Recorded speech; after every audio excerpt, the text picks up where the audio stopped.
वरिपरि सलाम ठोक्ने सेना पुलिस पनि छैन। अब जदौ गर्ने कमिसनको पोको पनि आउँदैन। छोरी बुहारीको जागिर पनि चट हुन थाल्यो। अनि शाकाहारी आन्दोलनले भएन हो। शाकाहारीले हुँदो रहेनछ भन्ने अब थाहा छ। शाकाहारीले केही पनि हुँदैन। कार्यकर्ताहरू यति हौसेका छन् तल किन उनीहरूले मान्छे कुट्न नपाएको धेरै भयो नि त। मान्छे हान्न नपाएको पनि धेरै भइसक्यो। हात चिलाइरहेको होला त्यहाँ। अब हरियो परियोमा आँखा जाँदैन। रातै हेर्नु पर्यो अब उनीहरूलाई होइन डाक्टर साहब। अब अरूबाट त मिल्दैन। टाउको चिलायो रे प्रचण्डको अहिले डाक्टर साहब के हो? त्यसो भने सबभन्दा पहिला जो 69 जनाको सुरक्षा लिएर हिँडेका छन् उनी त्यो 69 जना चाहिँ फिर्ता बोलाउनु पर्यो। प्रचण्डले एक्लै हिँड्ने आँट गर्नु पर्यो। नभए कहाँ टाउको फुट्छ त? अनि 69 जनाको घेरामा बसेको मान्छेलाई कसले टाउको उठाउने त? भने जस्तो अनि नन भेज मुभमेन्ट भइरहँदा केपी ओली रमेता हेरेर बसिरहन्छन् भन्न ठानेको यिनीहरूले पनि जे यिनीहरू गरिरहेछन् यो सङ्कटकालमा गएर टुङ्गिन्छ। मैले भनिहालेँ नि अदालतले केपी ओलीको प्रतिकूल निर्णय गर्ने सुइँको पाए भने अघिल्लो राति 12 बजे यो देशमा सङ्कटकाल लाग्छ। राजनीतिक विश्लेषक प्राध्यापक डाक्टर सुरेन्द्र केसी हामीसँग हुनुहुन्छ। डाक्टर साहब स्वागत छ। ल हस् धन्यवाद। अब आन्दोलन पनि नन भेज गर्ने रे भन्ने कुरा आयो नि त डाक्टर साहब। यो त भेज नन भेजका कुरा चल्न थाले के हो डाक्टर साहब यो सन्दर्भ? यो चाहिँ जोक्स पनि भेज र नन भेज हुन्छ भनेर म सुन्थेँ। त्यो जोक्स त अब एकदम छाडा जोक्सलाई हामी नन भेज भनेर भने सुन्थ्यौँ। अब यहाँ के छाडा हो त आन्दोलन पनि? अब वैधानिक व्यवस्थामा आइसकेपछि अनि अहिले जुन विधिमा राजनीतिक दलहरू आउन खोजिराखेका छन् त्यो त विषय त्यहीँ पुग्ने देख्छु म। उहाँ हुम्लामा एउटाको टाउको फुटिसक्यो अरे भन्ने सुने। आवेग र उत्तेजनामा आएर सक्रिय भएर कार्यकर्ता अगाडि लाग्नु भनेको 24 घण्टा भएको छैन। यहाँ कमरेडले हुम्लामा एउटा सर्वहाराको टाउको फुट्यो भन्ने सुने मैले। सुरु भइसक्यो त्यसै ल नन भेज आन्दोलन सुरु भइसक्यो। हेलिकप्टरमा ल्यायो भन्ने सुन्थेँ म त। हुम्लामा टाउको फुटेर मान्छे काठमाडौँ आइसक्यो हेलिकप्टर त्यस्तो सुन्थेँ म त। भाइहरूलाई त पहिल्यै सूचना हुनुपर्ने त यो त। मैले त खालि सोसियल मिडियामा टाउको फुटेको रगत मात्रै देखेँ। एउटा सूत्रले चाहिँ बिहान मलाई भन्थ्यो उसलाई चाहिँ हेलिकप्टरबाट काठमाडौँ ल्याइसकियो भनेको नन भेज आन्दोलन सुरु भइसक्यो। अब यो कहाँ पुग्ने हो? कति रगत बग्ने हो? कति टाउको फुट्ने हो? कति मान्छे ढल्ने हुन्? को शहीद हुने हुन्? ठेगान छैन त्यसो। त्यो त सामान्य कुरा भयो। किन त्यो भइआएको छ नेपालको राजनीतिमा। महत्त्वपूर्ण कुरा चाहिँ त्यसले राजनीतिलाई कहाँ पुर्याउँछ भन्ने हो। मेरो चिन्ता चाहिँ त्यहाँ हो। र हिजोदेखि मैले भनिआएको कुरा चाहिँ के भने यो बाटो नजाओ तिमीहरू। सुलह सम्झौताको बाटो जाओ। भागभन्डा गरेर आखिर यो पदको लडाइँ थियो। तिमीहरू पदको लागि लडन त भिडन त गर्ने। अनि हुम्लाको वारदसीको टाउको फुट्ने भने तिमीहरू यहाँ चाहिँ गला मिलाउने। तिमीहरू कतिबाट घाँटी जोड्छौ केही पनि थाहा छैन। जो हिजो पार्टी एकताको गाई जात्री कुरा गर्थे नि यिनीहरू यो हुँदैन नहुने कुरा हो। यो घिउ बेचुवा र तरवार बेचुवाको बिचमा उड्नुबाट पार्टी एकता हुनै सक्दैन। पार्टी एकता भनेको तनको एकता मात्रै हुँदैन, मनको एकता। त्यो भनेको वैचारिक सैद्धान्तिक दार्शनिक ऐक्यबद्धतापछि मात्रै पार्टी एकताको चरणमा जानुपर्छ। यहाँ त खालि अब अघिल्लो दिनसम्म शेरबहादुरसँग सहकार्य मात्रै छैन, संयुक्त सरकार छ। अनि शेरबहादुरको सरकारको घुम्ने कुर्सीमा बसेर अनि केपी ओलीसँगको पार्टी एकता भनेपछि त त्यो अकल्पनीय कुरा पनि। त्यस कारण यो हठात छ, अपारदर्शी छ र अशोभनीय छ। यसले कुनै परिणाम दिँदैन। दिए पनि त्यो भन्नुपऱ्यो देश र जनताको पक्षमा चाहिँ जाँदैन। यो काम नगर न भनेको मानेन उनी। लालबुजा कटोरले मलाई नै कुट्न खोजे। एकता नसहने यस्तो गर्ने भने अब खान्छन् कुदो यिनीहरूले। जुन ढङ्गको प्रचण्डले त्यहाँ अभिव्यक्ति दिए अब यसको अलिकति समाजशास्त्रीय राजनीतिक शास्त्रीय दृष्टिकोणले हेर्दाखेरि डाक्टर साहब दुबईको विज्ञ भएको कारणले के छ कि उनी अलि हताशमा अतालिएर अब पार लाग्दैन भन्ने ढङ्गले त्यो अभिव्यक्ति आयो होला कि साँच्चैकै फेरि बानी परेको त्यस्तै प्रचण्डलाई फेरि त्यही गरौँ भन्ने आयो कि यसको पृष्ठभूमिमा हेर्दा चाहिँ कसरी यसलाई एनालाइसिस गर्न सकिन्छ डाक्टर साहब? पृष्ठभूमिमा चाहिँ ती दुईटै कुरा छन्। किनभने त्यस्तै पृष्ठभूमिबाट विकसित भएको नेतृत्व हो त्यो। पृष्ठभूमि भनेको त्यही नै हो। अब जहाँसम्म अहिले किन उनी यो ठाउँमा आए त भन्दा अब उनले यो पार्टी एकता भन्ने जुन चिज थियो, जुन अपारदर्शी र हठात थियो भनेको थिएँ मैले, यो गर्नु नै यो हुनै नसक्ने कुरा, परिणाम नदिने कुरा, यो थारो भैँसीलाई घाँस हाले जस्तो कुरा भनेको थिएँ नि मैले। उनीहरूको अन्तर्यमा अर्कै कुरा थियो। त्यो भनेको चाहिँ के भने केपी ओलीको स्वास्थ्य एकदम प्रतिकूल थियो। त्यो प्रतिकूल स्वास्थ्यबाट आउने जुन रिक्तता हो त्यहाँ गएर आफू जम्ने र सदाकाल एमालेमाथि घोडा चढ्ने भन्ने दुराशयबाट प्रचण्ड यो ठाउँमा आएका थिए। तर बुढोले त अर्को किडनी लिएर आइदियो। त्यसपछिको चाहिँ छटपटाहट हो यो। अब त देखियो कि वरिपरि सलाम ठोक्ने सेना पुलिस पनि छैन। अब जदौ गर्ने कमिसनको पोको पनि आउँदैन। छोरी बुहारीको जागिर पनि चट हुन थाल्यो। अनि शाकाहारी आन्दोलनले भएन हो? त्यसपछि शाकाहारीले हुँदो रहेनछ भन्ने अब थाहा छ शाकाहारीले केही पनि हुँदैन। यो त यिनले कहिले राजा कहिले शेरबहादुर कहिले फलानो एमाले भित्रका पनि यी जम्मै मानिसहरूलाई व्यवस्थापन गरेर प्रचण्ड त्यहाँसम्म पुगेका थिए। अब त्यति जम्मै सूत्रहरू त अब अहिले त असफल भयो नि त। अब के गर्ने त भन्दा अब मांसाहारीमा जाने र के भन्ने भने सजिलै मलाई सत्तामा साझेदारी गराउँछौ ठिकै छ, गराउँदैनौ म पुरानो बाटो फर्केँ भन्ने एउटा चाहिँ सन्देश उनले दिन खोजिराखेका छन्। र आवेग र उत्तेजनामा आएर भए पनि तिमीहरू अगाडि बढ भन्दाखेरि कार्यकर्ताहरू यति हौसेका छन्। तर किन उनीहरूले मान्छे कुट्न नपाएको धेरै भयो नि त। मान्छे हान्न नपाएको पनि धेरै भइसक्यो, हात चिलाइरहेको होला त्यहाँ। अरू कुराहरू त्यो सत्ताले दिने जुन रापताप हो त्योबाट वञ्चित हुन थालेको पनि अहिले जस्तो भनौँ न यो ओम्नीको भनौँ यतिको भनौँ फलानो भनौँ त्यो सबै त आफूले त हिस्सा पाएको त छैन। हिस्सा पाउनेहरू त त्यो चरित्रमा आइराखेका छन्। सबै यो ओम्नी गर्ने ग्राउन्ड ह्यान्डलिङ गर्ने यति गर्नेहरू को हुन् हिजो? केटाहरू। हजुर केटाहरू केटाहरू अनि ठुला कुरा गरेर बसेका छन् केटाहरू। अनि केटाहरू त त्यहाँ छन् भने यी बड्डाहरू त भन्नुभयो। यिनको त बिचरा मथिङ्गले नै काम गर्न छोडिसक्यो होला नि त अहिले। त्यसको एउटा मानसिक अघि समाजशास्त्रीय एउटा यसको पक्ष भनेको छ नि, त्यहाँको समाजशास्त्र भनेको चाहिँ यही हो। अब हरियो परियोमा आँखा जाँदैन, रातै हेर्नु पर्यो अब उनीहरूलाई होइन डाक्टर साहब? अब अरूबाट त मिल्दैन किनभने अब यो बाटोबाट यहाँसम्म आइयो। के भने अब शाकाहारी आन्दोलनले भएन भन्नुको सोझो अर्थ चाहिँ फेरि टाउको फुटाउनु पर्यो, फेरि रगत बगाउनु पर्यो, फेरि हान्नु पर्यो, यही होइन डाक्टर साहब? यसको सोझो अर्थ के? त्यो त उनीहरूले भनिसके हिंसात्मक आन्दोलनको अपिल गर्यो क्या पूर्व प्रधानमन्त्रीले। त्यो बाफ्रे त्यो पूर्व प्रधानमन्त्रीको के कुरा अरे? यहाँ पूर्व प्रधानमन्त्री जो पनि हुन्छ मन्त्री जो पनि हुन्छ मणि थापा मन्त्री भइसक्यो छोडिदिउँ। तर झलनाथले नै बोलेको हेरौँ न, काठमाडौँ नै अस्तव्यस्त बनाउनु पर्छ। पूर्व प्रधानमन्त्री भने त ती हुन् नि जो शान्तिपूर्ण सङ्ग्रामबाट भन्नुभयो आजको राजनीतिमा आइराखेका छन्। प्रचण्डहरू त त्यसै पनि हिंसात्मक हुन् नि, त्यो जम्मै थाहा छ त्यो कुरा। हिजो हिंसात्मक बाटो हामी रोज्यौँ भनेर हिँड्ने विप्लवहरूलाई अब त्यो जरुरी छैन। आउनुहोस् मूलधारको राजनीतिमा आउनुहोस्, सँगै हिँडौँ, सँगै खाउँ, सँगै सत्ता साझेदारी गरौँ, कहाँ अर्को बाटो हिँड्नुभएको कमरेडहरू भन्ने नै प्रचण्ड आज त फेरि आफूले नपाउँदा त अब ननभेज आन्दोलन चाहियो भन्ने ठाउँमा पुग्दो रहेछ नि त डाक्टर साहब। यो चाहिँ चिज अब कसरी हेर्ने यसलाई होइन? यो त चिजलाई कसरी हेर्नुपर्छ भने जसरी यो हो चिजलाई चाहिँ त्यसरी हेर्नुपर्छ। यहाँ चाहिँ के भयो भने जे मलाई लाग्छ त्यसरी हेरियो। जे मलाई लाग्छ त्यसरी हेर्ने प्रणाली वस्तुलाई हेर्ने सही दृष्टिकोण होइन। वस्तुलाई हेर्ने सही दृष्टिकोण भनेको नि ऊ जस्तो हो जे हो।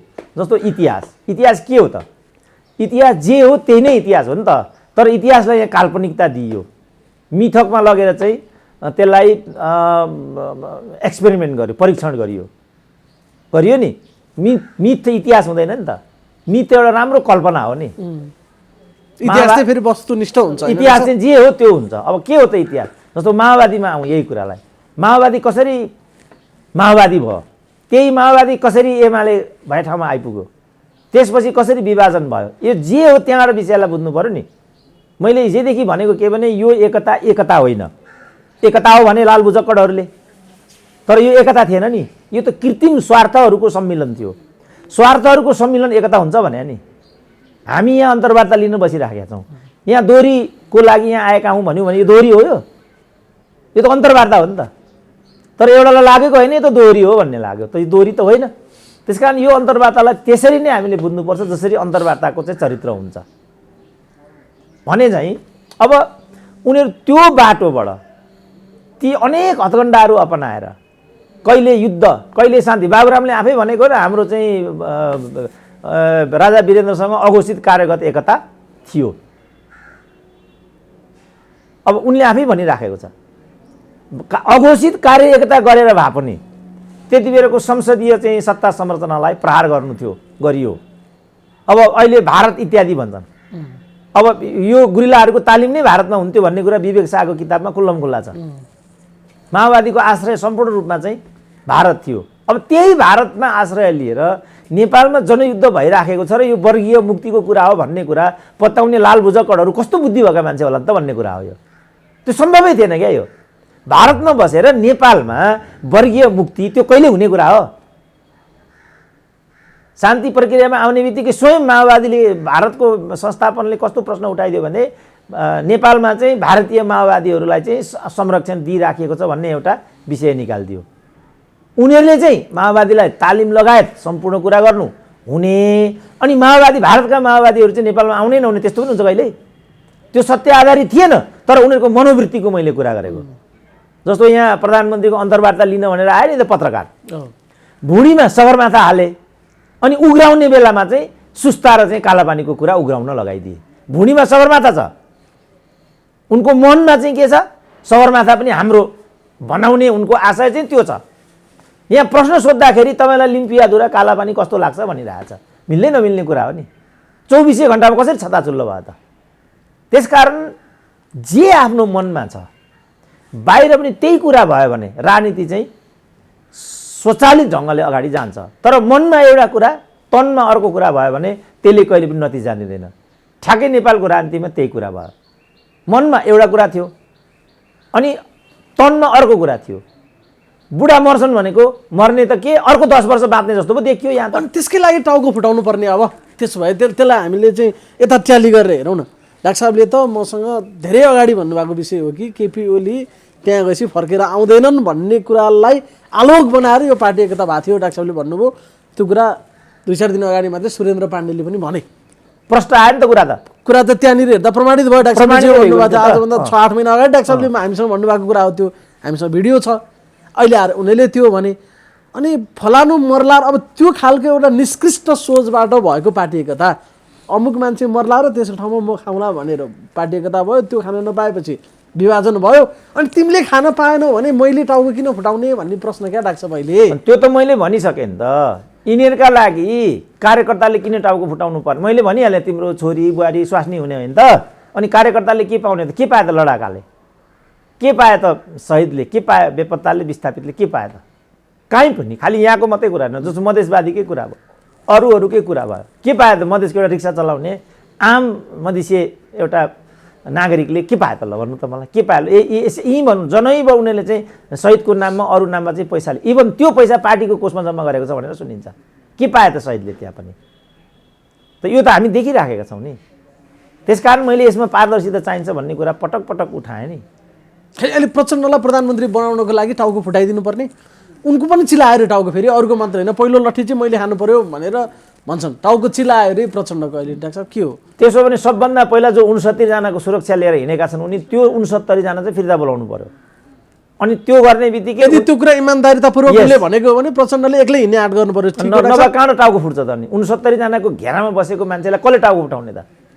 फुटाउने कल? त्यसको मतलब फेरि बेकुब बनाउने तरिका हो यो। अन्त के भयो त? अब त्यसो जस्तो 69 जनाको घेरामा उनी हुन्छन्, अब उनलाई कसैले गरेर चाहिँ प्रहार गर्न आँट्यो भने दोहोरो गोली चल्ने भयो यहाँ त, अथवा दोहोरो लट्ठी चल्ने भनेपछि सुरक्षा बीचकोमा द्वन्द्वको स्थिति आएन यहाँ कि? उनको सुरक्षाको चाहिँ जिम्मेवारी त्यो सुरक्षा संयन्त्रले नलिएको हुनु पर्यो।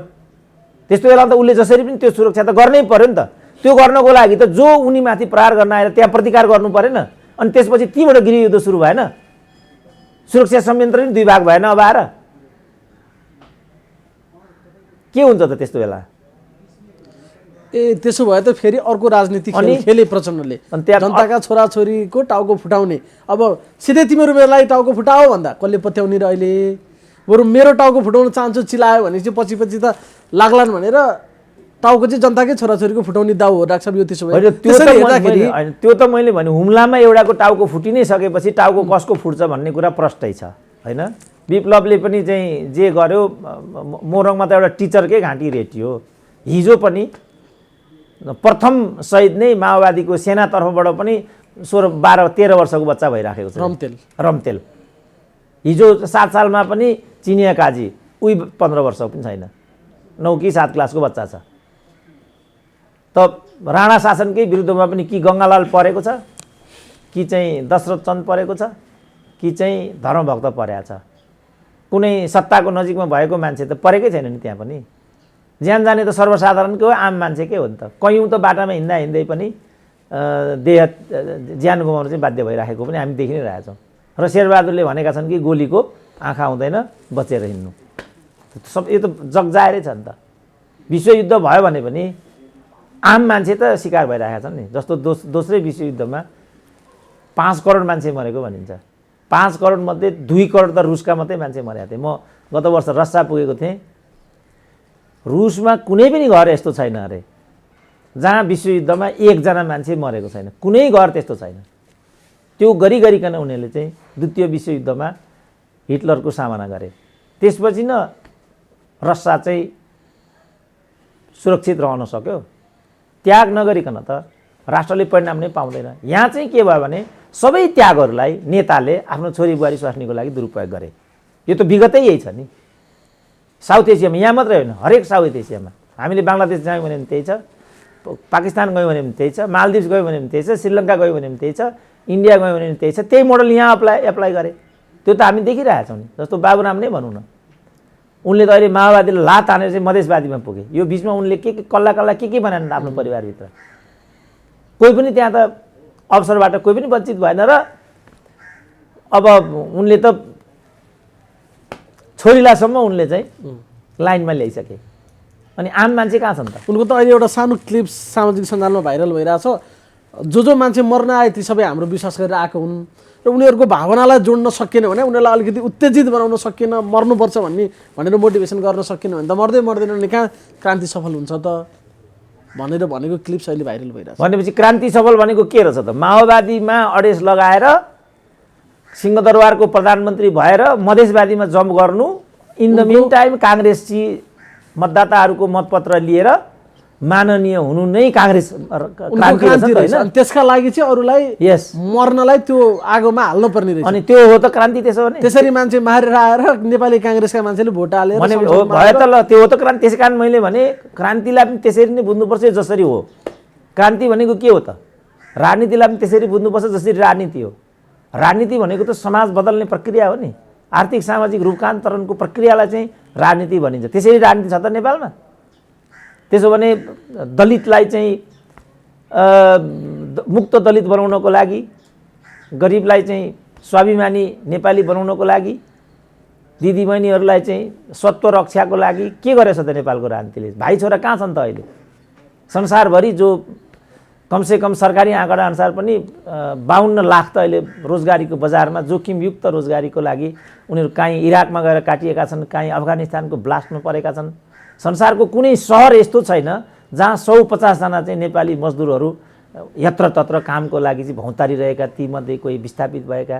हिजो मात्रै मलेसियामा चाहिँ एउटाले आत्महत्या गर्यो भन्ने कुरा सुन्यौँ हामीले। त्यस्तो नभएको त दिन छैन। अनि त्यो खुद राजनीतिले यिनीहरूको लागि के छ त? राजनीतिको के सोच हो यो समस्याको लागि? त्यो पो राजनीति हो त।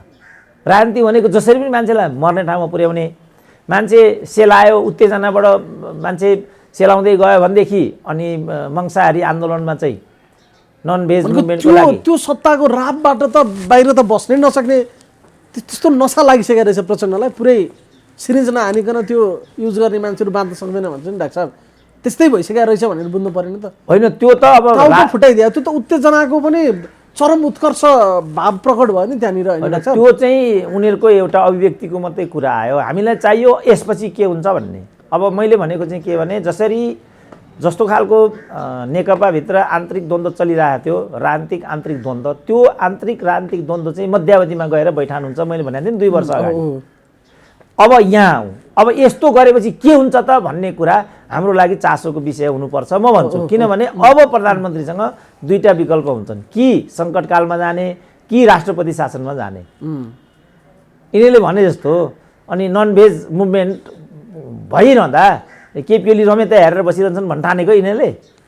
त्यस्तो भयो भने चाहिँ जसरी मध्यावधि तिमीहरूको यो हरकतले मध्यावधि मैले हुन्छ भने मध्यावधिले यहाँ पुर्याइदियो। अब यसले चाहिँ कहाँ पुर्याउँछ भन्ने विषय यस्ता जाब यो के हुन्छ कसो हुन्छ, कसलाई मन्त्री हुनु थियो, कसलाई प्रधानमन्त्री हुनु थियो, त्यसले के हामीलाई? खालि डाक्टर साहबले भनेको त परिणाम गौण हो जहिले पनि, कारण महत्त्वपूर्ण हुन्छ भन्ने हिसाबले डाक्टर साहबले हामीलाई कुरा गरिरहनु भएको छ।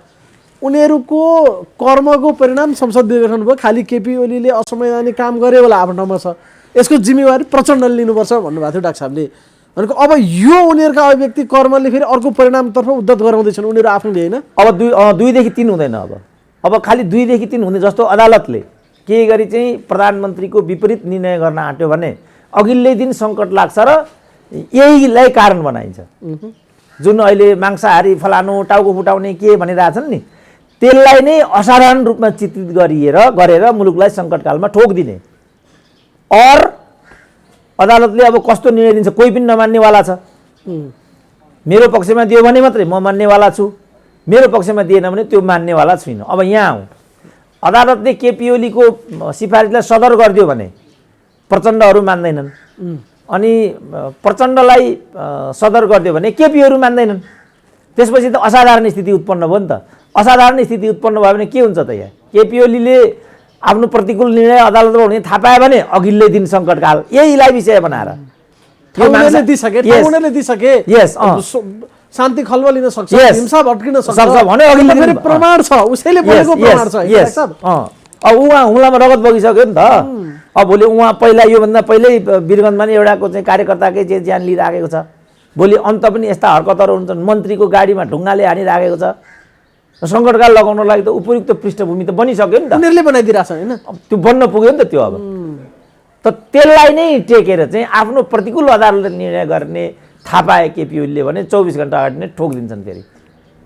अनि त्यसबाट नेपालको राजनीतिलाई सुगमता दिन्छ कि जटिलता दिन्छ? मैले भनेको चाहिँ यसले के पे गर्छ त उनीहरूलाई? जस्तो उनीहरूले 2.5 वर्ष एकतादेखि चुनावदेखि यावतदेखि जे राजनीतिक हत्कण्डा गरे त्यसले उनीहरूको पक्षमा एउटा पनि निर्णय आयो त?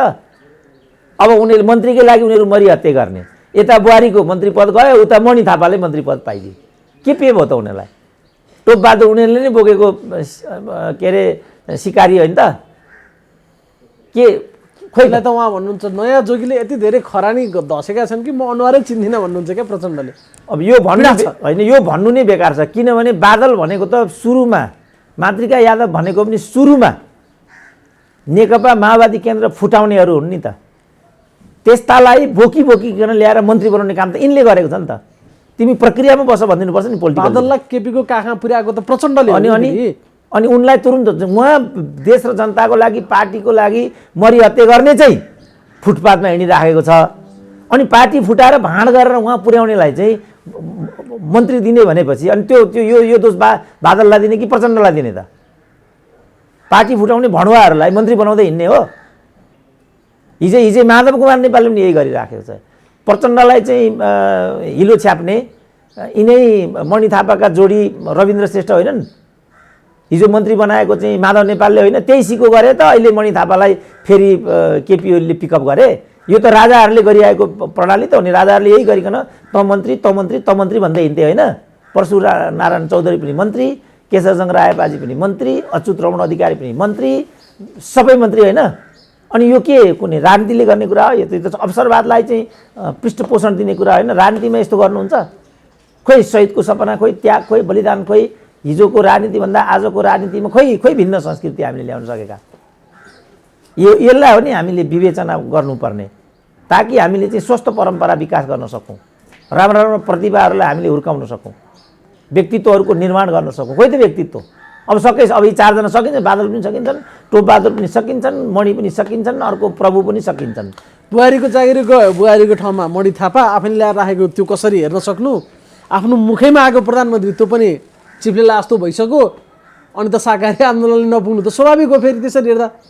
अब यसको परिणामले हामीलाई के हुन्छ भन्ने मात्रै विषय भयो। उनीहरूलाई त के छ, 70 जनाको सुरक्षामा 7 वटा गाडीको काफिला लगाएर मेची महाकाली गर्छन्। टाउको फुट्ने बेलामा हुम्लाको एउटा निरीह कार्यकर्ता घानमा पर्छ। बोल्दै भइहाल्यो, उत्तेजित बनाए भइहाल्यो। आफूलाई त केही भन्छ अहिलेसम्म कसलाई ठुलो स्तरको न नेता घाटमा पर्छ न ऊ घाइते हुन्छ। उनका छोराछोरी चाहिँ लन्डन र दिल्लीमा बसेर 1 नम्बरको शिक्षा लिन्छन्, भोलि चाहिँ क्याबिनेट बनाउनु पर्ने हुन्छ, फेरि उनकै छोरीबारी अगाडि आउँछन्। यी लालबुच्चकहरू त्यहाँ पुग्छन् र पुगे त अहिले निलाम्बर आचार्य यिनको कार्यकर्ता हुन् र? जिन्दगीभरि चाहिँ पसिना बगाएर रगत बगाएर चाहिँ निलाम्बर बनाए, मन्त्री भएको भोलिपल्ट काङ्ग्रेस भए, काङ्ग्रेस भएको पर्सिपल्ट नेकपा भए। अनि खोइ त यहाँ नेकपाका कयौँ लाखौँ कार्यकर्ता होला नि त, क्यारे त यहाँ भए त तिनीहरू नरेश खरेलहरू भए त। अब लाठी खाने काममा प्रयोग हुन्छ नि डाक्टर साहब। लाठी खानु पर्यो, मैले मांसाहारी आन्दोलन गर्नु पर्यो भन्दा त कत्रो हुटिङ थियो, त्यही हान्छन् कि जस्तो गरेनन्। त्यसै कारण हल्लाएर डाक्टर साहबले भन्नु भने हात सिलाइसक्यो, कुटाइ नखाएको पनि धेरै भयो, नकुटाइ पनि धेरै भयो भन्छ। तिनीहरू त आउनेवाला छन् अब एकचोटि। स्वाभाविकै हो नि, किनभने यही क्रान्ति हो भनिदिएको छ। अगाडिबाट साथी हो भन्ने कुरा आयो, उनीहरू अगाडि बढ्छन्। फेरि सबै एउटा एउटा स्वार्थबाट चाहिँ विभिन्डिएका छन्। कोही वार्ड अध्यक्ष छन्, कोही वार्ड सदस्य छन्, कोही मेयर छन्, कोही डिप्युटी मेयर छन्, कोही के छन्, खाली त कोही पनि छैन नि। खालि सर्वसाधारण छोराछोरीका, सर्वसाधारण जनताका छोराछोरी मात्रै खाली खाल्सा छन्। उनीहरू त कोही अरबमा छन्, कोही खाडीमा छन्, कोही चाहिँ अफ्रिकामा छन्, कोही अफगानिस्तानमा छन्। उनीहरू त यहाँ छँदै छैनन् नि। जो माओवादीकै कुरा गर्ने भने जो लडाकाहरू त्यो कहाँ छन् त तिनीहरू अहिले? एउटा 10 लाखको चेक, त्यो पनि चेक मात्रै काट्यो, उनीहरूको गोजीमा परेन भन्ने छ। बाबुरामले त्यही कारण मैले माओवादी छोडेको 20 अरब प्रचण्डले एक्लै कुम्ल्याए भनिराखेको छ। अरूले भने होइन, बाबुरामले भनेका छन्। बाबुरामले नै भनिसकेपछि आधिकारिक हो। त्यसरी चाहिँ पैसा केन्द्रित भइराखेको छ। त यसको लागि हिजो शहीदले बलिदान गरेको हो त भन्ने हाम्रो कुरा चाहिँ। त्यसकारण राजनीतिको मूलमै हामी गलत बुझाइमा छौँ। राजनीति भनेको कहिले पनि धन्दा होइन। मन्त्री प्रधानमन्त्री बनाउने खेल राजनीति होइन। नेपालमा चाहिँ फेरि धन्दा बाहेक अरू केही होइन, पटक्कै भएन नि त। खालि मन्त्री भनौँ न, अब मनीकै कुरा गरौँ न। प्रचण्डसँग टक्कर लिने नेता केपी ओलीको क्याबिनेटमा मन्त्री भनेको त 8औं आश्चर्य भएन? त्यो पनि बुहारीको विरासत थाम्नलाई त्यो त योजनाबद्ध हो। किनभने देखाइदिएको हो प्रचण्डलाई। त्यो चाहिँ उनीहरूले देखाइदिएको भन्दा नि देखे होला। अब नदेखि सुकै छैन नि। अब देखे होला उनीहरूले त्यो त। किनभने अब मन्त्रीकै खेल उनले पनि यही गरे। जस्तो भने हिजो मातृकालाई पार्टी फुटाउने मान्छे, कमसेकम तिमी 10 वर्ष लाइनमा बस्नुपर्छ भन्नुपर्छ पर्दैन? बादललाई तिमी 10 वर्ष लाइन आएका हो भने 10 वर्ष लाइनमा बस भन्नुपर्छ। टुपक्क मन्त्री लाउने बित्तिकै ए मन्त्री बन्ने विधि त यो परो छ भन्ने भयो कि भएन? लफ्रो हिँड्थ्यो। बादल कतिचोटि चावल चोकमा भेटेको मैले। अनि अहिले मन्त्री भएदेखि भेट्नै भएको छैन। अब कसैलाई पनि लाइन भने नि भेटिन्थ्यो चावल चोकमा। नत्र भने त त्यहीको प्रतिक्रिया प्रभु शाह भए। किनभने त्यहाँ पुग्नुपर्ने पालो त प्रभु शाहको थियो नि। जान्यो, तरिका जान्यो के यो रहेछ भन्ने भयो त्यहाँ। अब त अब अहिले अब केपी ओलीलाई पनि त्यही हुन्छ। त्यहाँ कयौँ मान्छे बिचरा लाइनमा होलान्, घुवापी लगेर चाहिँ बनाइदिए। अब अरू उता क्याम्प बदलेर, जसरी टोपबहादुरलाई हिजो होइन, टोपबहादुर त के भने बाबुरामसँग थियो नि। बाबुरामसँग सल्केलान् भनेर रोक्नको लागि मात्रै प्रचण्डले उनलाई डिपिएम बनाएका थिए। त्यसपछि त टोपबहादुरलाई प्रचण्डले भेट्दा पनि भेटेनन्। त्यसको आक्रोश चाहिँ उनले त्यसरी पोखेका हुन्। त यो कहिलेसम्म हामीले चाहिँ बोक्नुपर्ने भनेको क्या मैले। यसरी मन्त्री प्रधानमन्त्री बनाउने खेल राजनीति होइन भाइ हो। बुझ तिमीहरू, मैले भन्न खोजेको चाहिँ यति मात्रै हो। अब यसैलाई पनि यहाँ त्यहाँ गर्छन् मान्छेले। मेरो अभिप्राय त्यो होइन। मेरो अभिप्राय यो मन्त्री बनाउने र बिगार्ने खेलबाट न राजनीतिले, न देशले, न जनताले त्यो चिजको केन्द्रबाट बाहिर नै निस्किन सकेन नि डाक्टर साहब। राजनीति प्रचण्डले पनि आखिर त्यही ठाउँमा गएर अब त्यति मजाले त्यो ममा माउरी चाहिँ डुबे जसरी डुबिसके। यसका लागि त थिएन होला नि त त्यो बलिदानी, त्यत्रा मान्छेको शहादती, त्यत्रो मांसाहारी आन्दोलन त यही चिजका लागि थिएन होला नि त। त्यसैले त मान्छेले प्रश्न उठाए त। मान्छेले प्रचण्डमाथि प्रश्न उठाउनुभन्दा अगाडि 5 चोटि सोच्नु पर्थ्यो होइन हिजो? अब अहिले प्रचण्डको के अवस्था भयो त? त्यही कारणले त हो नि। मान्छेलाई के लागिराखेको थियो भने प्रचण्डले समाज परिवर्तनकै लागि यति गरेको भन्ने लागिराखेको थियो। समयले के सिद्ध गर्यो? बुहारी स्वास्नी, छोरी बुहारी स्वास्नी बनाइनको लागि, मन्त्री प्रधानमन्त्री बनाउनको लागि 17,000 को बलि चढाइरहनु आवश्यक छ र भने। आखिर त्यसको निचोडमा आउँदा त उही डाक्टर साहबले पटक पटक भन्ने शब्द त्यो छोरी बुहारी स्वास्नीमै केन्द्रीकृत भयो प्रचण्ड होइन, त्यहाँभन्दा माथि निक्लिनु सक्दैन। भिन्न चरित्र देखिएन। यति जाबोको लागि त कोही पनि छँदै थियो नि त। स्वास्नीलाई मन्त्री बनाउनको लागि, बुहारीलाई मन्त्री बनाउनको लागि त किन यति गर्नु? त्यो घेराभन्दा माथि प्रचण्ड चाहेर नि उठ्न सक्दैनन् र त्योभन्दा माथिलाई बचाउन पनि सक्दैनन् भनेर बालकृष्ण ढुङ्गेल भनिरहेछन् आज। अब बालकृष्ण ढुङ्गेलको फेरि के रोदन हो? मन्त्री हुन ढिलो हो कि म यो प्रभुनारायण प्रवृत्तिलाई चाहिँ स्यालुट गर्नु गलत हुन्छ भन्छु म। किनभने उनीहरूले पनि कहजको लागि त्यहाँ उभ्याउनु एउटा कुरा हुन्थ्यो, तर मन्त्री पदकै लागि त्यहाँ उभिएको चाहिँ नाङ्गै देखियो। यो प्रवृत्तिलाई चाहिँ म प्रवर्तन गर्नेपट्टि जान्न। अब बालकृष्ण ढुङ्गेलको ठ्याक्कै के हो मलाई थाहा छैन। केमा लेनदेन मिलेन उनीहरूको? किनभने यहाँ त त्यही छ भनिहाले नि। अब मातृका पार्टी फुटाए होइन, फर्केर आए, तुरुन्तै मन्त्री बनाइदिए। अर्को बादलले पार्टी फुटाए, फर्केर आए, तुरुन्त। त्यसको फल आज प्रचण्डले नै भोग्नु पर्ने। यसरी त त्यो रहेछ भने मान्छे किन अर्को म सिद्धान्त आदर्श यस्ता कम्युनिस्ट लाल सलाम गरेर को बस्छ त? जो चाहिँ अवसरवादी चरित्र देखाएको छ ऊ आउने बित्तिकै उसले चाहिँ पद पाउँछ। उनीहरू खोलम खोला भन्छन् जोगी बन्नलाई राजनीति गरे होइन। त्यो चिजलाई जो मलदल गरेर प्रशय गरिदिने प्रचण्डहरू रहेछ नि त। त्यसरी हेर्दा त्यसमा के नौलो हो त अहिले अरूले यो? त्यसमा दुई मत भएन। अब हामीले यसलाई कसरी बुझ्ने र भन्ने कार्यकर्तालाई, आम कार्यकर्ता र देशवासीलाई कसरी सचेत र सजग गराउने भन्ने कुरा। नत्र भने हामी पनि त्यही बाटोमा गइगयो नि। मैले पनि जय जयकार गरेर उक्या प्रज्ञा प्रतिष्ठानको कुलपति भइगयो नि त। अब त्यही प्रज्ञा प्रतिष्ठान गरे हेरौँ त सबै राजाको भान्सा खानेहरू मात्रै वरिपरि गणतन्त्रको व्याख्या गरेर हिँडिराखेका छन्। अब तिनीहरूले गणतन्त्रको व्याख्या गरेर व्याख्या हुन्छ त भने उनीहरू जति गर्न सकिँदैन नि गणतन्त्रको व्याख्या गरी डाक्टर साहबले। त्यसपछि के हुन्छ त? यही हो, यसैको लागि हो त 17,000 भनेको मैले, यसैको लागि हो त शहीदको बलिदान त्याग मैले भनेको चाहिँ यहाँ हो। अब नयाँ त्यो खालले उहाँले जुन भड्काउ अभिव्यक्ति दिनुभयो, अब यसको परिणाम त सायद साकारी अब हुँदैन होला, आन्दोलन सुरु भइसक्यो भन्नु डाक्टर साहबले। लाख उतार्ने 2 लाख उतार्ने भनेपछि पक्कै के त्यहाँ आन्दोलन भड्किने अवस्था देखिन्छ। मैले भने नि सर्वोच्चको जस्तो मैले भने नि यो बाटोबाट मध्यावधि भन्दा अन्त जाँदैन जसरी भने, अब सर्वोच्चमा सब जुडिस रहेको विषयमा हामीले चाहिँ यसरी क्रिया प्रतिक्रिया बग्दै हिँड्नु हुँदैन। अब 4 प्रधान न्यायाधीश जस्ता व्यक्तिहरू त्यहाँ आइपुगे। शेरबहादुर जस्तो नेपालको राजनीतिक जगतमा सबैभन्दा अकर्मण्य नेता मेरो विचारमा शेरबहादुर हुन्। तिनले समेत सब जुडिस विषयमा बोल्नु हुँदैन। यदि अदालतले सिफारिसलाई सदर गर्यो भने निर्वाचन जानुपर्छ, बदर गर्यो भने संसद जानुपर्छ, शेरबहादुरसम्मले भन्दा अनि देशका 4 प्रधान न्यायाधीशहरूले अनि त्यसको विरुद्धमा अहिले नै देशवासीलाई सतर्क हुन आह्वान गर्नुको मतलब के भयो त? भनेपछि कोही पनि ठाउँमा छैन भन्ने देखियो। सर्वोच्च अदालतमा विचाराधीन मुद्दा चलिरहेको छ, इजलासमा बहस भइराखेको छ। त्यसले जेसुकै पनि त फैसला गर्न सक्छ, संसद पुनर्स्थापना पनि गर्न सक्छ। अहिले त 50-50 हो सम्भाव्यता। त्यसलाई उनीहरू ठाडो चुनौती दिँदै टाउको फुटाउनु पर्यो, रगत बगाउनु पर्यो। यसको अर्थ के हो डाक्टर साहब? यसको अर्थ के हो भने त्यो त उनीहरूको धङधङी हो, उनीहरूको कार्य जोसँग जे छ। भाइले जति गरे पनि पत्रकारिताको धर्मबाट, पत्रकारिताको मर्मबाट नै विषयलाई अगाडि ल्याउने हो। मलाई जति सोधे पनि विश्लेषणको मर्म, अनुसन्धानको मर्मको जगबाट उभिएर मैले यसको प्रश्नोत्तर गर्ने हो। हाम्रो सीमा त यही हो नि त। अब जो नन भेज आन्दोलनको कुरा गरिराखेको छ, ऊ जहाँ आए पनि उसको स्वभाव भनेको त नन भेज नै हो। उसले त्यही नै गर्छ। प्रश्न आयो यो सिस्टम भेज हो कि नन भेज हो त? यो सिस्टम भनेको त नन भेज होइन, यो त इन्टायरली भेज हो। यसका त सर्टेन प्रक्रियाहरू छन् र ती प्रक्रियाहरूको अन्तिम व्याख्याता भनेको चाहिँ हामीलाई मन नपरे पनि त्यही सर्वोच्च अदालत हो। अब यो विषयमा हो, यो विषयमा सर्वोच्चले यस्तो यस्तो यस्तो यस्तो यस्तो भए तापनि यसपटकलाई प्रधानमन्त्रीले गरेको सिफारिस उचित ठहर्छ भनिदियो भने त्यही नै फाइनल हो। अब राजा छैन। पहिला हिजो पुनरावलोकनको लागि राजा कहाँ जाने, हु प्रगराउने इत्यादि हुन्थे। जस्तो शेरबहादुरले नै विघटन गरेको हाउसलाई अदालतले समेत पनि सदर गरिसकेको, पछि त राजाले राजकीय अधिकारलाई प्रयोग गरेर त्यो संसदलाई पुनर्स्थापित गरिदिए नि त। मरिसकेको संसद थियो नि त त्यो। अब त्यसैलाई हेरेर अहिले यी ननभेजवालाहरू के भन्छन् भनेदेखि राष्ट्रपतिले मध्यावधिको सिफारिस सदर गरेको कुरालाई हामी मान्दैनौँ, हाउस जिउँदैछ। छ त हाउस जिउँदै?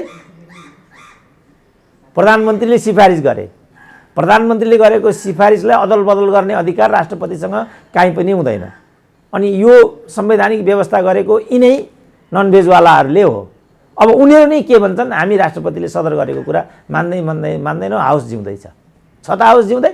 जिउँदो छ भन्छन्, पुनर्स्थापना हुनु पर्यो भन्ने आन्दोलन गरिरहेछन् कि डाक्टर साहब। यो त अस्तव्यस्तता खडा गर्ने र सङ्कटकालको पृष्ठभूमि बनाउने राजनीति मैले भनिसकेँ। उनीहरूले सहयोग गरिरहेछन् होइन, सङ्कटकालको लागि उनीहरूले सहयोग गरिरहेछन्। विषय त्यहाँ पुग्छ। जस्तो मैले भने नि जुन हरकत उनीहरू दलभित्र गर्थे यो चाहिँ मध्यावधिमा गएर टुङ्गिन्छ भन्थे नि, यिनीहरू हाँस्थे।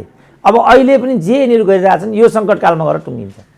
मैले भनिहालेँ नि, अदालतले केपी ओलीको प्रतिकूल निर्णय गर्ने सुइँको पाए भने अघिल्लो राति 12 बजे यो देशमा सङ्कटकाल लाग्छ। लेखेर राखे हुन्छ यही होइन। सदर गरिदियो भने यी ननभेजवालाहरू फेरि सडकमा निस्किन्छन् र वारदातको स्थिति उत्पन्न हुन्छ।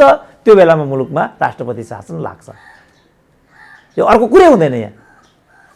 अनि यो चिज बिग्रिँदै अनि देश चाहिँ सिक्किमको बाटोमा पुर्याउने खेल हो यो। दुवै चिज यिनीहरूको लागि अप्रियकर बाटो हो नि त, जो अहिले सडकमा छन्। हामी यो त माननीय कुरा भयो। हामी यहाँ छौँ, वालाको लागि त यो दुईटै बाटो अप्रियकर हो। तर त्यहाँ उनीहरू आफै जाँदैछन् होइन डाक्टर साहब? यो चिज त्यहाँ पुग्छ क्या। जस्तो मध्यावधि कसले पुर्याएको? उनीहरू भन्छन् केपी ओलीले मध्यावधि घोषणा गराए। म भन्छु मध्यावधि परिणाम मात्रै हो, कारण चाहिँ उनीहरू हुन्। म चाहिँ त्यो भन्छु। अब उनीहरू त्यो कुरा मान्दैन। अब नमान्ने बित्तिकै के हुन्छ? जद्दोजिहाद हुन्छ। जद्दोजिहाद हुने बित्तिकै के हुन्छ? अन्यल र अस्थिरता बढ्छ। अन्यल र अस्थिरता बढ्ने बित्तिकै के हुन्छ त? अस्तव्यस्तता, अराजकताबाट देश सिद्धिन्छ। त्यही नै हुन्छ। र यो जानेर नजानेर त्यो बाटोतिर पठाउने खेल हो भन्ने मेरो बुझाइ। जस्तो अब प्रदीप गेवाली भारतको भ्रमणमा गए, त्यहाँका प्रधानमन्त्रीसँग भेटघाट थियो कि थिएन भन्ने कुरा त एजेन्डामा क्लियर कट होला नि त। भेटघाट दिए कि दिएनन् भन्नेमा नेपाली राजनीति केन्द्रित भयो। अब यो के हो, त्यसलाई पनि चाहिँ निरर्थक बनाउने चाहिँ प्रपञ्च हो। मैले यो पत्रकार आउने सन्दर्भमै भनिरहेको थिएँ, यो पत्रकार पनि त्यसको लागि आएको भनिरहेको थिएँ मैले। लाल बुद्धगढहरूले पत्याएका थिएनन्, अब त्यही कुरा सिद्ध भयो।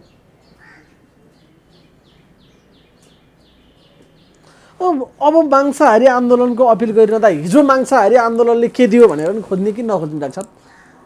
हिजो प्रचण्डका लागि अथवा उनले बोकेको एजेन्डाका लागि कति मान्छे मरे, कतिले मांसाहारी आन्दोलन गरे, रगत बगाए, टाउको फुटाए, ती कहाँ छन्, तिनीहरूको परिवारको अवस्था के होला, त्यो एजेन्डा आज कहाँ होला, प्रचण्ड कहाँ होलान्, त्यो चिज अब टाउको फुटाउनेले हेर्न पर्छ कि पर्दैन? त्यसो भए अब हेरिदिए राम्रो, नहेरिदिए के छ त उपाय? लडेको गोरुलाई राम्रो मान्न सकिन्छ, कान हाल्न त सकिँदैन होला। मैले त सुरुदेखि नै यो ठगी हो, यो कम्युनिस्टसँग सम्बन्धित छैन, यो चाहिँ क्यारियरिस्टहरूको पद पड्काउने खेल हो। मैले 52मा गरेको पिएचडी हो, क्याटेगोरिक त्यो कुरा मैले लेखेँ। त्यसको फल आज मैले नै भोगेँ, किनभने यिनीहरू त छट्टु स्याल हुन् भन्ने कुरा त मैले 52मा थाहा पाइसकेँ नि।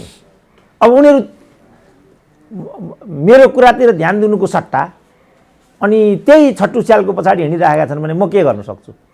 मैले त 52 सालमा भने यो देशको कम्युनिस्ट आन्दोलन भनेको आधारभूत वर्गबाट उठेको रूपान्तरणकारी कम्युनिस्ट आन्दोलन होइन, यो पढे लेखेका टाठाबाठाहरूको पद पड्काउने खेल मात्रै हो। मेरो 52 सालको पिएचडीको निष्कर्ष। अब त्यो त कसैले पनि मानेन। अब मान्दैन भने अब म के गर्न सक्छु? म त एउटा अनुसन्धातामा त्यो विषय समाजमा राखिदिने मात्रै मेरो काम हो। अब त्यसलाई के हो भनेर ध्यान कान ठाडो पार्ने काम त सरकारवालाको हो नि त। उनीहरूले यसलाई क्रान्ति नै सम्झेका छन्। म भन्छु यो 100% भ्रान्ति हो, उनीहरू भन्छन् यो क्रान्ति नै हो। अब फेरि यो ननभेजमा गएर चाहिँ जस्तो यो उज्यालोमा किराहरू चाहिँ झुम्बिन्छ, त्यहाँ झुम्बिनुको मतलब त मर्ने कुरा हो नि त। तर उसलाई त्यो उज्यालो नभइकन भएको छैन भने म के गर्न सक्छु? मर्छ। त्यही भयो या उज्यालो पनि चाहिन्छ, त्यो उज्यालोले मार्छ पनि। त्यो त त्यही त भन्दा मान्दैन, जाने नै हो। जान्छ, जानेको मतलब मर्ने हो। मर्ने हो भनेपछि राम्रो भन्दा बाँकी भन्न सक्नु अरू के मैले भन्न सक्छु? मैले त देखाइदिएँ बाबु यो ठगी हो है, यो कम्युनिस्ट आन्दोलनसँग सम्बन्ध छैन। छोरी बुहारी स्वास्नीलाई मन्त्री राष्ट्रपति बनाउने प्रणाली यो सहितको मर्मको अनुकूल पटक्कै हुँदैन। तर उनीहरूले योभन्दा प्रतिरोध गर्दै गरे। सब एकजनाले हो र। यही चाहिँ श्रीमतीहरूलाई बनाउने होडबाजी चलिरहँदा एकचोटि त राष्ट्रपति पनि श्रीमती, स्पिकर पनि श्रीमती, प्रधान न्यायाधीश पनि श्रीमती। अब तिनीहरू नै ठुल्ठुलो कुरा गर्छन्। अब म के गर्न सक्छु यसमा? यो विधि नै गलत छ। अहिले तिमीहरू कसैलाई प्रधानमन्त्री बनाउन टाउको फुटाउँछौ, ऊ प्रधानमन्त्री भएपछि फेरि तिमीहरूले असन्तुष्टि व्यक्त गर्यो भने उनीहरूले उसैले तिमीहरूको टाउको फुटाउँछ फेरि। त्यो त ऊ वीरगन्जमा हामीले देखेनौँ, एउटाको त ज्यानै आपसको झगडाले नै ज्यान गएको हो। अब हुम्लामा अर्काको टाउको फुट्यो, अब भोलि चाहिँ झापामा अर्काको हात काटिन्छ। अनि त्यसबाट के पाउँछ त कार्यकर्ताले? देशले के पाउँछ? यही हो त राजनीति मैले भनेको। ल उनीहरूले एउटा हदसम्म यसैलाई राजनीति हो यो, किनभने यो वर्ग सङ्घर्ष हो भन्ने छन्, त्यो कुरा पक्का छ। तर यही हो त वर्ग सङ्घर्षको नतिजा समाजले पाउनुपर्ने यही नै हो त। भोलि अर्कोले मांसाहारी आन्दोलन गर्दा त्यसलाई के भन्ने त? उनी प्रधानमन्त्री भएपछि मानौँ अथवा उनीहरू त्यो ठाउँमा पुगेपछि चाहिँ के गर्ने त? त्यसलाई उनीहरू वर्ग सङ्घर्षको नयाँ रूप भन्छन्। उनीहरूलाई एउटा छुट्टै अधिकार हो प्रचण्डहरूको कि मांसाहारी आन्दोलन गर्न पाउने, कि संविधानमा लेख्नु पर्यो यो चाहिँ नैसर्गिक अधिकार हो प्रचण्डको भनेर? अर्काले गर्दाखेरि पनि त त्यसलाई त इग्नोर गर्न नपाइँदैन। उनीहरूको विचारमा त हो। जस्तो यही भनौँ न, विगत समयमा काठमाडौँबाट गिरिजा प्रसाद कोइराला यसलाई हान भन्ने, उहाँबाट प्रचण्ड छानी त्यसलाई हान्ने, यही भएको होइन हिजो? यहीबाट त यहाँ आइराखेका हुन् नि त यिनीहरू। त्यो त हामी देखेँ। त्यसै कारण बिपी कोइरालाले सम्झौताहीन वामपन्थी राजनीतिसँग सहकार्य नगर्ने नीति किन लिएर आएका रहेछन् भनेको त यो रहेछ नि त कारण त। अहिले मनिषाले के भनिन् भने बिपी कोइराला भन्ने, बिपी कोइरालाको आदर्श नमान्ने, कृष्णप्रसादको विरासत भएर प्रधानमन्त्री हुने, कृष्णप्रसादको आदर्श चाहिँ परिपालन नगर्ने आयो नि त। यसरी आउँछ राजनीतिक रिमार्क भनेको चाहिँ यस्तो हुन्छ। कुरा त हो नि त। बिपीको पार्टीको कुरा गर्ने हो, बिपी विचारको र सिद्धान्तको कुरा गर्ने हो भने बिपीले के सैद्धान्तिक खाका कुरा थिए त हिजो?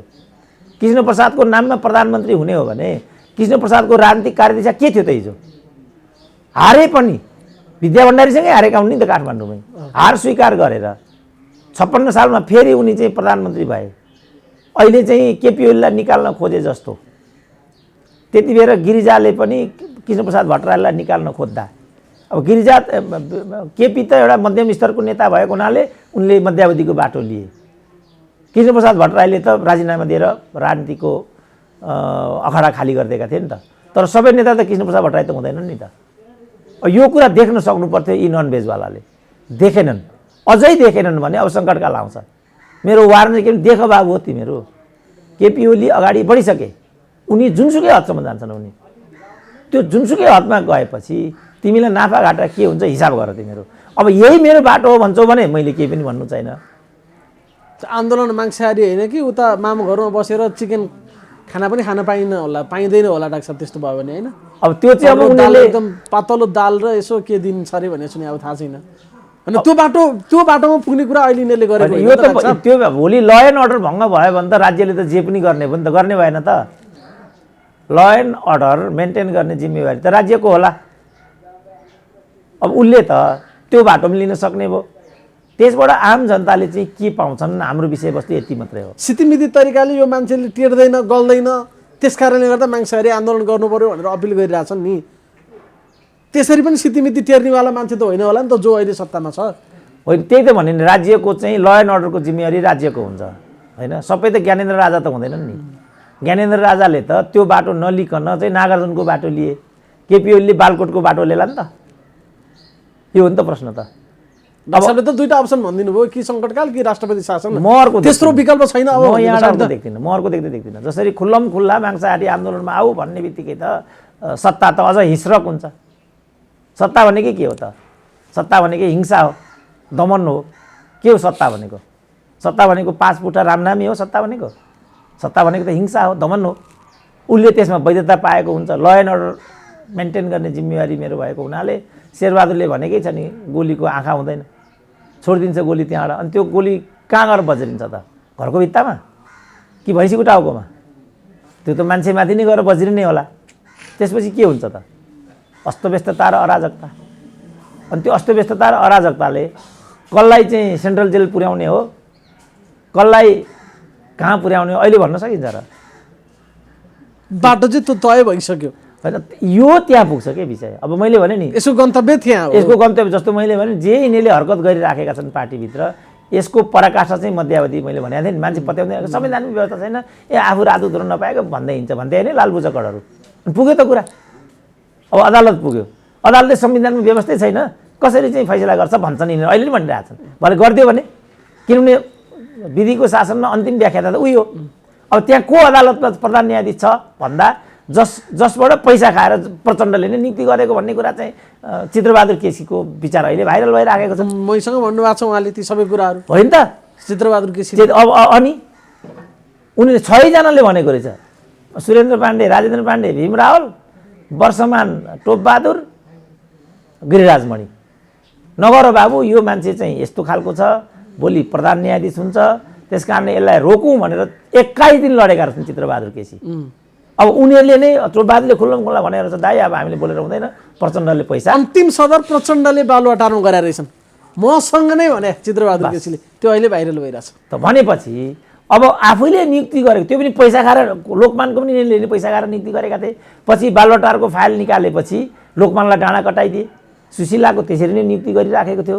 सुशीलाले चाहिँ नवराज प्रकरणमा पृथक पोजिसन बजाएपछि शेरबहादुर देउपा महाअभियोगको हतियार लिएर अगाडि आए। केपी ओलीले बाध्य भएर चाहिँ फेरि सुशीला कार्कीलाई बचाउ गर्नु पर्यो। अब अहिले सुशीला कार्की नै केपी ओलीको उचितो काट्नेमा 4 जनाको समूह लिएर अगाडि आइराखेका छिन् भनेपछि यो यो के हो? यो जस्तो अहिले प्रचण्ड यो सेटिङ भन्ने शब्दबाट बेसरी तर्सेका छन् क्या। हरेक उनको स्पिचहरूमा चाहिँ त्यो सेटिङ भने के हो, सेटिङ भएको छ अरे, सेटिङ हुँदो रहेछ, मैले पनि सेटिङ गरेको थिएँ, मैले गरे जस्तै सेटिङ यसले नि गरे होला अहिले भनेर डराएको हो। त्यसो भए त्यो होइन, सेटिङ त जस्तो उनको छोरीलाई कसरी जिताइएको थियो त? उनलाई थाहा छ नि सेटिङ त्यो कसरी सेटिङबाट भएको थियो नि। उनले शेरबहादुरसँग सेटिङ गरेर निर्वाचन आयोग र अदालतसँग सेटिङ गरेर छोरीको निर्वाचन मतपत्र च्यात्ने विजयी बनाउनेदेखि लिएर अदालती प्रक्रिया समेतमा चाहिँ अहिले बोले त त्यहाँ उनले बनाएको प्रमुख निर्वाचन आयुक्तले नेकपाको आधिकारिकता महासचिव र अध्यक्षले गर्ने होइन बहुमतले गर्ने हो भनेदेखि भन्दैनन् यादवले माने। अब एउटा सेटिङको झझल्को यहाँबाट आउँछ। नम्बर 2 सेटिङ सुशीला कार्कीले नै एउटा अन्तर्वार्तामा के भनेको छ भनेदेखि पुनरावेदन अदालतका न्यायाधीशहरूको नियुक्तिको सूची लिएर वर्षमान पुन चाहिँ उनको निवासमा पुगेका थिए। Setting number 2। अब सेटिङ नम्बर 3 चोलेन्द्र शमशेरको नियुक्ति कसरी भएको थियो त्यसको चाहिँ अन्तिम अधिकारी भनेको प्रचण्ड नै हुन्। नम्बर 4 लोकमानको नियुक्ति प्रचण्डले नै गरेको होइन, त्यसको व्यवस्थापन झलनाथहरूले गरेको। खिलराज रेग्मीलाई नै कसरी प्रधानमन्त्री बनाए प्रचण्डको त्यो त उनीहरूको असफलता भयो। सेटिङकै कुरा भन्छु म। एउटा सेटिङ रुकमाङ्गतसँगलाई लिएर झलनाथले चाहिँ प्रचण्डसँग सेटिङ गरेर झलनाथ चाहिँ बेजिङ पुगे। हो पछि उनलाई यत्रो प्रेसर पर्यो कि फर्केर उनी यहाँ आएर रुकमाङ्गतको निर्णयमा चाहिँ जे सेटिङ झलनाथले गरेका थिए त्यहाँबाट उनी चाहिँ पश्चगामी भए। त यी त 4-5 वटा सेटिङका त्यस्ता उदाहरणहरू हुन् जसबाट प्रचण्डलाई राम्रो के थाहा छ भने नेपालको राज्य सत्ता चाहिँ सेटिङमा चल्दछ। नियुक्तिहरू पनि त्यसरी नै हुन्छन् नि। नत्र भने सेनाको जर्नेल, प्रहरीको आइजी नियुक्ति गर्ने त प्रचण्डै होइनन्। पूर्व बडा हाकिमहरू यहाँ क्रान्ति भन्ने क्रान्तिको नाममा जुन अधिकृतले क्रान्तिकारीहरूको हत्या गरेको छ तिनलाई नै पछि चाहिँ मन्त्री माननीय बनाउने भनेपछि यो सेटिङ नभएर के हो त? यो चाहिँ यो कुरा राम्रोसँग सबैभन्दा बढी कसैलाई थाहा छ भने त्यसको नाम प्रचण्ड नै हो। त्यही भएर उनी सेटिङ भन्ने शब्ददेखि बढी डराउँछन् हैन? तर्सिन्छन्। अब अहिले पनि उनीहरूलाई के लागिराखेको छ भनेदेखि जे यहाँ संवैधानिक निकायहरूमा भइराखेको छ त्यहाँ चाहिँ यस्तै हुन्छ होला भन्ने पूर्वाभ्यास उनलाई छ। जे उनले गरेर आए त्यो अहिले केपीले पनि गरे होला भन्ने उनलाई लाग्छ। होइन, सबै केपी पनि यसबाट अछुतो छैन। जोसुकै यो संरचना नै यो मैले भनौँ न जयबहादुर चन्दलाई चाहिँ त्यहाँको अख्तियारको सदस्य बनाइन्छ किनभने 16 करोडको सेटिङ पहिल्यै लन्डनमा भएको छ। मैले आज भने धेरै अगाडि। अनि सेटिङ भनेको यही हो नि त। अझ अहिले सेटिङ त के भन्छन् भने संवैधानिक निकायमा 3 जनाको भागवण्डा छ भन्छन्, प्रधान न्यायाधीशको, शेरबहादुरको, केपी ओलीको। त्यहाँ पनि सेटिङ देखाएको सेटिङ भइहाल्यो। त अझ उनको सेटिङ के थियो भने अख्तियारको प्रमुख चाहिँ आफ्नो मान्छे बनाउनु पर्छ भन्ने एउटा one of the bargaining point चाहिँ त्यो पनि थियो प्रचण्ड। त्यो सेटिङ थियो फेरि। त्यो सेटिङ नमिल्ने बित्तिकै भेटिङ भयो। त्यो भएर पो सेटिङदेखि बढी डराउँदो रहेछ नि त। त्यो त देखिन्छ नि त। त्यो त सेटिङ बिग्रिसक्यो आफ्नो। त्यसपछि उनी चाहिँ अब यो नहुँदो रहेछ, नन भेजमा जानु पर्दो रहेछ भन्ने चेत उनलाई त्यहाँबाट प्राप्त भएको। कुनै पनि सेटिङमा आफू चाहिँ त्यसको एउटा खेलाडी बन्न पाइएन। सेटिङ त अर्कोले गरिसक्यो फेरि। अब त्यो सेटिङ त पक्का हुन्छ भने उनी आफै गरेर आएको भुक्तभोगी थाहा छँदैछ। अब यो त उनले नै भनिहाले मलाई 11 बजे वामदेव तपाईँ भनिदिने, 2 बजे माधवलाई तपाईँ भनिदिने, 5 बजे फेरि मलाई भनिदिने। यो हामी 3 जनाको बिचमा पोल खोलाखोल भएपछि हामी नन भेजमा आएको भनिरहेछ। आफै भनिरहेछ त। सबै भत्किएपछि त फेरि लाठी खानुको विकल्प भएन। त्यसै कारण मैले हिजैदेखि भनेको यो पदको कुरा मात्रै, यो विचारको कुरा होइन है, यो सिद्धान्तको कुरा होइन, देशको कुरा होइन, जनताको कुरा होइन। यो पदको कुरा हो।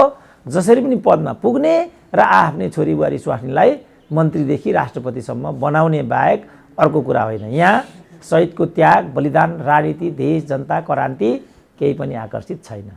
मैले बारम्बार भन्नुको कारण चाहिँ यही हो। अब लालबुच्चा कटौरीले अहिलेसम्म त मलाई इग्नोर गरे, पद नपाएको रोदन भने, अब खान्छन् खुँदो यिनीहरूले। अब पालो खुँदो खाने तिनको छ। मैले त अहिलेसम्म प्रताडित अपमानित सहे नि त। मैले भनेको कुरा त एउटा पनि त मिसफायर भएन। हरेक कुरामा ठ्याक्कै अक्षरश चाहिँ पुष्टि भइसकेपछि विषय के हो भन्ने कुरा मलाई लाग्छ अब यिनीहरूलाई थाहा भएको हुनुपर्ने। अब पनि यिनीहरू चाहिँ यो नन भेजको लाइनमा गयो भने अब मुलुकले अझै 2टा चरण चाहिँ खेप्नुपर्ने छ। एउटा सङ्कटकाल, अर्को राष्ट्रपति शासन। त्यसले हामीलाई कहाँ पुर्याउँछ त भन्ने हो। अब यसको दोष केपी ओलीको मात्रै टाउकामा हालेर अब यो सब गर्ने त केपी ओली नै हुन्छन्। इतिहासले यसको जवाफदेहिता केपी ओलीसँगै खोज्छ, त्यसमा दुई मत छैन। तर यसका कारक भनेका चाहिँ यी मानिसहरू हुन्। साझेदारै भन्नु पर्ला कि कारक मात्र भन्ने लाग्छ? अब जे भने पनि मलाई चाहिँ कारक उपयुक्त जस्तो लाग्छ, किन घटनामा परिणामको भन्दा पनि महत्त्वपूर्ण स्थान चाहिँ कारणको हुन्छ। मेरो खानपान, मेरो रहनसहन, मेरो बोली व्यवहारले मैले त्यसको परिणति भोग्नुपर्ने हुन्छ। कहिलेकाहीँ एउटा बोलीले, जस्तो हाम्रो शेरबहादुर तामाङ एउटै बोलीले गए होइन, हाम्रो गोकुल बाँसकोटा एउटै अडियोले खत्तम भए होइन। अब यिनीहरू पनि एउटै बोलीबाट, एउटै व्यवहारबाट, एउटै कर्मबाट कहिलेकाहीँ अकल्पनीय परिणामको घानमा पर्ने खतरा रहन्छ। एउटा मात्रै, एउटै जिब्रो चिप्ल्यो भने पनि। त्यसकारण घटनामा कहिल्यै पनि परिणामभन्दा कारण महत्त्वपूर्ण हुन्छ। त्यसकारण मैले सुरुदेखि नै भनेको, बाबु तिमीहरूले चाहिँ यो हरकत गरिरह्यो भनेदेखि केपी ओलीले मुलुकलाई मध्यावधिमा लैजान्छन् है। मैलाई फोन गरेर तपाईँले के आधारमा कसरी यो भन्नुभयो भनिदिएको भए पनि थप डिस्कसन हुन्थ्यो होला नि त। तर उनीहरूको नजरमा म त कुनै लेभलको मान्छे भइन। म लेभलको मान्छे हुनुको लागि त कि सेनाको जर्नल हुनुपर्थ्यो, कि प्रहरीको आइजी हुनुपर्थ्यो, कि राजाको बडाहाकिम हुनुपर्थ्यो। म त क्याम्पस चिफ मात्रै भएँ। क्याम्पस चिफलाई दिनु सबभन्दा ठुलो प्रतिगामी भन्छन् नि। लोकमान त सबभन्दा ठुलो क्रान्तिकारी, फेरि क्रान्तिकारी नि। लोकमानलाई त्यहाँ पुर्याएको राजाले हो र। सबै यिनलाई पहिला त्यहाँ सचिव बनाएको पनि राजाले होइन, रामशरण महतोहरूले हो, गिरिजाबाबुले हो। पछि त्यो बलदेव मजगैयाँ भन्नेले यो हुँदैन भनेर चाहिँ प्रतिकार गरे। तिमीले हुँदैन भनेर हुँदैन भने उनले राजीनामा दिए। उनको विचार राजनीति नै सिद्धियो। यहाँ त यिनीहरू यो हरकत गरेर आएका छन् नि त। तर यो परिणाम मात्रै हो, महत्त्वपूर्ण कुरा कारण हो। लोकमानलाई किन यिनीहरू यसरी बोक्छन्? अब लोकमान प्रधानमन्त्री भयो भने पनि अचम्म नमान्नु होला, त्यहाँ क्रान्ति भइहाल्छ नि फेरि। त्यसपछि क्रान्ति भइहाल्छ। अख्तियारको प्रमुख बनाउने बेलासम्म क्रान्ति फाइल खोल्छु भनेपछि प्रतिक्रान्ति भइहाल्यो फेरि। यो हो समस्या चाहिँ। समस्याको जड यही हो। त्यसकारण मैले भनेको छु, प्रधानमन्त्रीको लागि बालुवाटार निर्माण गरिदिने राजा क्रान्तिकारी कि त्यो मासेर खाने क्रान्तिकारी? बाँसबारी खोल्ने, ट्रली खोल्ने, भ्रिकुटी कागज कारखाना, हरसिद्धि इँटा टायल कारखाना खोल्ने चाहिँ क्रान्तिकारी कि त्यो बन्द गर्ने चाहिँ क्रान्तिकारी? यो नबुझ्दासम्म नेपालको राजनीति कहीँ पुग्दैन। मैले भनेको यो हो। त्यसकारण मैले यिनीहरूलाई राजनीतिक अपराधीहरू हुन् भनेको छु र म एउटा राष्ट्रव्यापी अभियान लिएर हिँड्नेपट्टि छु। र यो 2/3 मास्नेहरूलाई कुनै हालतमा दण्डित गर्नुपर्छ, किनभने यिनीहरू दण्डनीय छन्, यिनीहरू चाहिँ दण्डकारी छन्। यिनीहरूलाई कुनै हालतमा दण्डित गर्नुपर्छ भन्ने मेरो राष्ट्रव्यापी अभियान म अब निकट भविष्यमा थाल्छु भन्ने मैले तर्क यसैको आधारमा गरेको।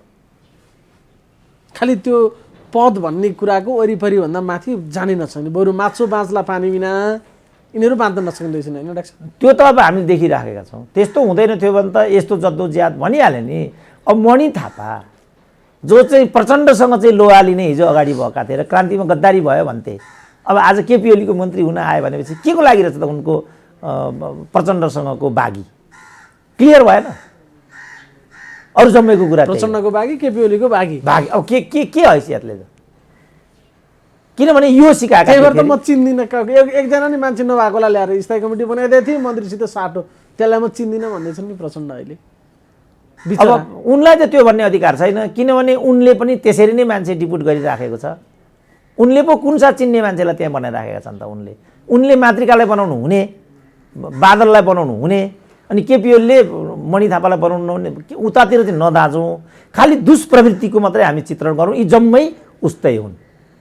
राजाले पनि यही गर्थे। अघि हामीले भन्यौँ, परशुनारायणलाई बनाउनु पर्ने, केशरजङलाई बनाउनु पर्ने, अच्युत रमणलाई बनाउनु पर्ने, कमलराजलाई बनाउनु पर्ने, यही कुरा गर्थे। गोपाल दहितलाई पछिल्लोचोटि ज्ञानेन्द्र राजाले बनाए। तिम्रो यही स्वभावले गर्दाखेरि राज संस्था गयो सरकार भनेर मैले आफै राजैको छेउमा भनिदिएँ। त केपी ओलीले त्यही गरिराखेको। नयाँ कुरा के छ यहाँ? हामीलाई चाहिएको चाहिँ गणतन्त्रमा नयाँ संस्कार हो। व्यक्ति फेरि प्रवृत्ति चाहिँ त्यो ट्याली हुँदै आयो, अझ भद्दा रूपमा आयो। किनभने खुल्लम खुल्ला पद प्रतिष्ठाहरू किनबेचका साधन बने, खुल्लम खुल्ला अझ विकृत भयो यो। त्यसपछि जस्तो भनौँ न, एमसिसीकै कुरा गरौँ न, कल्पना गरेकै प्रचण्डले छ। उनकै पालामा यो प्रक्रियालाई अगाडि बढाएको छ बाबुरामले। पहिलो क्याबिनेट त्यो हो। त्यहाँ अर्थमन्त्री छन् वर्षमान, त्यसपछि खिलराजको पालामा आयो, त्यसपछि चाहिँ सुशील कोइरालाको पालामा आयो, त्यसपछि केपी ओलीको पालामा आयो, त्यसपछि फेरि प्रचण्डको पालामा आयो। केपी ओलीको पालामा भीमरावल आफै डिपिएम छन्, त्यसपछि चाहिँ प्रचण्डको पालामा फेरि कृष्णबहादुर महरा चाहिँ अर्थमन्त्री छन्। अनि एमसिसीको कारण उनलाई बलिको बोको पऱ्यो। यो सब मिसलिडिङ हो नि। एमसिसीमा कोही पनि अछुतो छैन र यसको प्रारम्भ चाहिँ प्रचण्डले गरेको छ। यही हो नि सत्य। अहिले प्रचण्ड एक नम्बरको एमसिसी विरोधी रे, अनि केपी ओलीले एमसिसी पास गर्नलाई पार्टी फुटाउन लागेको रे। अनि मिल्यो त कुरा यस्तो गर्छन् फेरि मिल्यो त कुरा कमरेडहरू। मिल्यो त कुरा। जबसम्म यो बुझिँदैन केही पनि बुझिँदैन। मैले भनेको यहाँ हो, एमसिसीबाट कोही अछुतो छैन, तर यसको सुरुवात प्रचण्डले गरेका छ। जुन बेला उनी पार्टी अध्यक्ष थिए, बाबुराम प्रधानमन्त्री थिए, वर्षमान पुन अर्थमन्त्री थिए। त्यसपछि उनकै माओवादीकै तर्फबाट कृष्णबहादुर महरा पनि अर्थमन्त्री छन्। खिलराज रेग्मी भनेको पनि उनीहरूकै हुन्। अर्को फरक सन्दर्भमा फेरि यसको फाइल भीमरावलले बोक्ने हुलाकी थिए। उनी अहिले सबभन्दा एमसिसीको भनेपछि अनि यो कसरी केपी ओलीको हुन्छ त? मैले भनेको यो त विरासतमा हो, सबै यसमा संलग्न छन्। त्यसकारण यिनीहरू मैले राजनीतिक अपराधीहरू हुन् यिनीहरू। मैले भने यिनीहरू दण्डनीय छन् भन्ने कारण नै त्यही हो। ढाँट्ने हो त्यसलाई। कुरा मिल्दा उही मलद्वार पनि हरिद्वार भन्छन् नि त डाक्टर साहब। फेरि रामदेवले सुनलान र आगो लगाउलान् नि रामदेवका चेला बढेका छन् नेपालमा। हरिद्वार भन्नु भएन, कुनै अर्को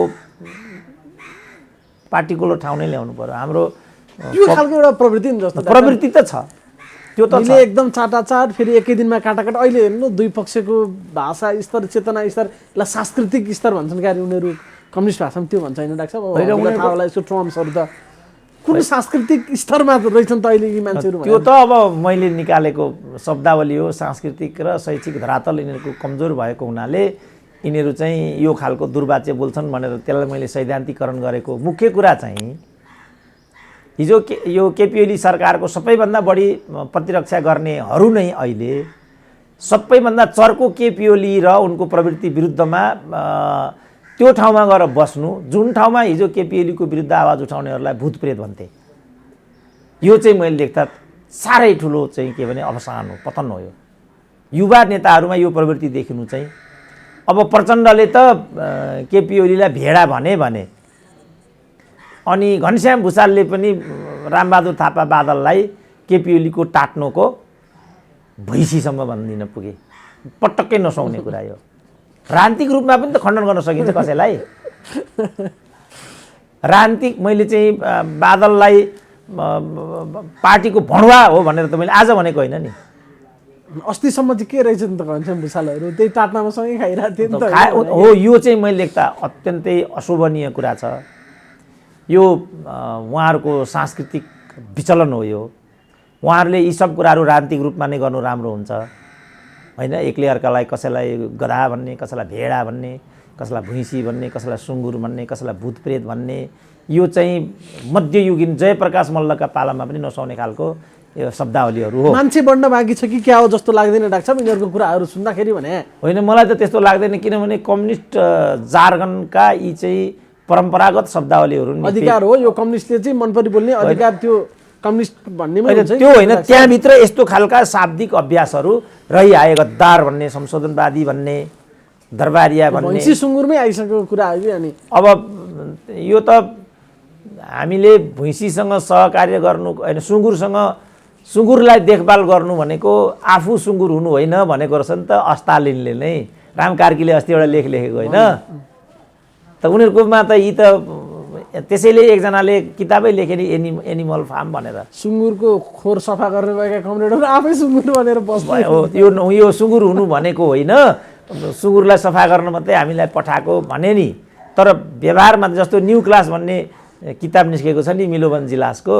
मिलोभन जिलास भनेको चाहिँ युगोस्लाभियाका उपराष्ट्रपति हुन्। उनी 8 वर्ष त्यहाँ उपराष्ट्रपति हुँदा कम्युनिस्ट ट्रेन्ड र टेन्डेन्सी देख्दाखेरि कम्युनिस्टले त वर्गविहीन समाजको परिकल्पना गर्छ, त्यो होइन रहेछ, कम्युनिस्टले नयाँ वर्ग जन्माउँदो रहेछ भन्ने उनले कन्क्लुजन निकालेर दि न्यू क्लास भन्ने किताब चाहिँ लेखे।